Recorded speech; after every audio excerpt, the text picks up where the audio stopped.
गडचिरोली जिल्ह्यात जिल्हाधिकारी अविशंत पंडा यांच्या नावाने बनावट लेटरहेड आणि कथित बनावट स्वाक्षरीचा वापर करून सुमारे 4 कोटी रुपयांच्या विकासकामांसाठी खोटे प्रशासकीय मान्यता आदेश तयार केल्याच्या प्रकरणाचा पोलिसांनी पर्दाफाश केला आहे। या प्रकरणातील संशयित आशिष पिपरे याला छत्रपती संभाजीनगर येथून अटक करण्यात आली। पोलिसांच्या माहितीनुसार या बनावट आदेशांच्या माध्यमातून शासनाचा निधी बेकायदेशीररित्या मिळविण्याचा कट रचल्याचा संशय असून आर्थिक गैरव्यवहाराच्या विविध पैलूंचा तपास सुरू आहे। आशिष पिपरे हा चामोर्शी नगरपंचायतीतील स्वीकृत नगरसेवक असून त्याची पत्नी भाजपची नगरसेविका आहे। तसेच तो एका माजी मंत्र्यांचा स्वीय सहाय्यक पीए म्हणूनही कार्यरत होता, अशी माहिती समोर आली आहे। दरम्यान चामोर्शी येथील अगरबत्ती प्रकल्पाच्या नावाखाली महिलांची फसवणूक केल्याचे आरोपही त्याच्यावर यापूर्वी करण्यात आले होते।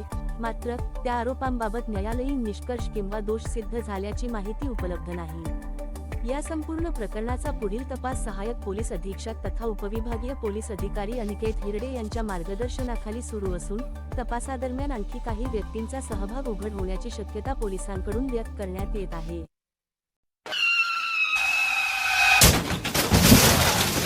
आता गाडीवर मोबाईल नंबर नाही तर इमर्जन्सी QR कोड लावा, जे तुम्हाला अडचणीच्या वेळी मदत करेल।